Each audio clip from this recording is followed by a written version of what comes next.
What's up again mga kakusot, mga karpintero at mga karpintera, and you're now watching here again our channel Karpintero Pinoy TV by GC Studio. So ayun guys, 2026 na at maligayang taon para sa ating lahat at panibagong yugtuno naman ng ating mga video at mga vlog at mga gagawing tahanan or kondo ang ating sisimulan at patuloy natin panonoorin. So ayun guys, no?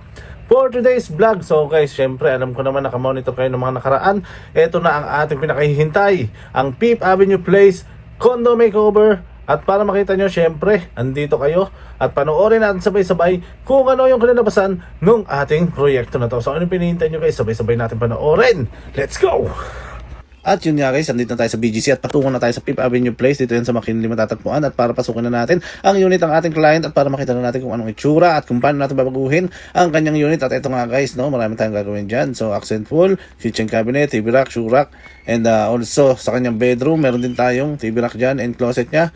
Bali retrofit lang natin yan and kanyang CR. Meron tayong mga cabinet and may ceiling tayo dito sa living area. So ayun guys, pagmasdan nyo yung itsura nga yan at mamaya babaguhin natin kung ano ang kalalabasan. Syempre, dapat handa kayo at dapat mapanood nyo kung paano natin pagkagandahin ang unit niya. Syempre, antabay lang kayo at mamaya isa-isay natin sa inyo kung ano yung magiging design nito at papakita ko sa inyo kung ano ang kalalabasan. So ano pa hinihintay nyo guys, sabay-sabay tayo. Let's go! At eto na nga guys, nandito sa pintuan, syempre ang ating shoe rack. So meron yung pintuan niya. Then ito is accent wall lang pero storage yan, secret storage.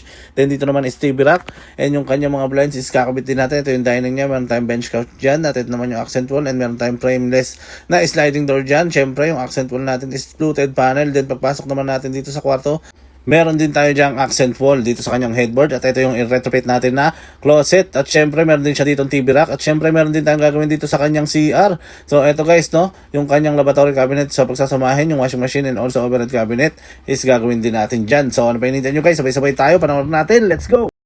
At eto na nga guys, agandaan simulan ng bakbakan dito sa kanyang unit dito sa Fifth Avenue Place. Syempre sa bayan na yan, meron tayong ceiling works and mga cabinet na ikakabit dyan. At eto na nga sinakayin natin sa ating sasakyan na si Hammer. At syempre dadali na yan doon at agad natin na umpisahan dyan sa site. At makita nyo kung ano yung mangyayari dyan. At eto na simulan na nga yung electrical natin dyan.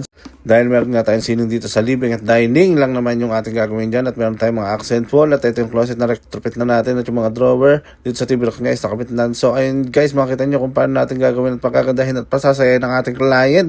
So ayun guys, ito yung ating gagawing sliding door na trackless. So as you can see, ngayon nyo lang makikita yan dito sa atin dahil ngayon lang tayo gagawa nyo. At ito nga guys, panoorin nyo kung paano yan. So bago lang yan dito sa Pilipinas at ito sinumulan na nga natin. At ayun nga guys, makita nyo ang smooth naman talaga ng ating pinto. At kung excited na kayo, syempre mas excited na kami. So ano pa hinihintay nyo guys, sabay-sabay natin panoorin. Let's go!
ayun guys, nakita nyo naman kung ano ang kinalabasan ng ating proyekto. Dito lang yan sa Fifth Avenue Place. Dito yan sa McKinley makikita itong condo na to. So ayun guys, no, happy naman si client at marami tayong natanggap. Ultimo yung mga tao natin is nabigyan na ng ating kliyente ng munting regalo. So nabigyan sila ng mga ampaw. So maraming salamat sa ating client from USA. Syempre subscriber din natin yan. At syempre meron din kaming pamaskong natanggap mula sa ating client. Dahil ayun nga guys, natuwa siya sa ating ginawang proyekto at ginawang makeover para sa kanyang condo unit. At yun nga guys, sa mga tiga Fifth Avenue Place, no, na kayo magpatumpik-tumpik pa, message lang kayo direct. Syempre dito lang yan sa aming FB page, GCS Woodworks, or else pwede rin naman sa aming backup page. Syempre sasagutin namin din kayo dyan. Dito lang yan sa GCS Woodworks and Fit Out Carpinterong Pinoy TV backup page, or else mas maganda syempre kung pupunta kayo dito mismo sa aming gawaan ng sa ganun is makita at masalat nyo na rin at makita nyo kung paano ginagawa ang bawat produkto na ginagawa natin dito sa ating woodwork shop.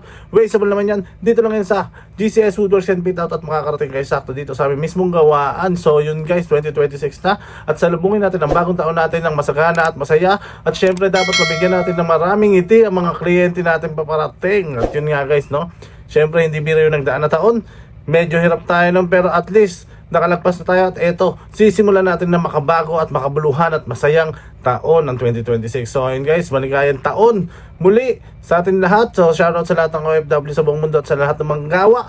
Hanggang dito na lang, salute, break it down.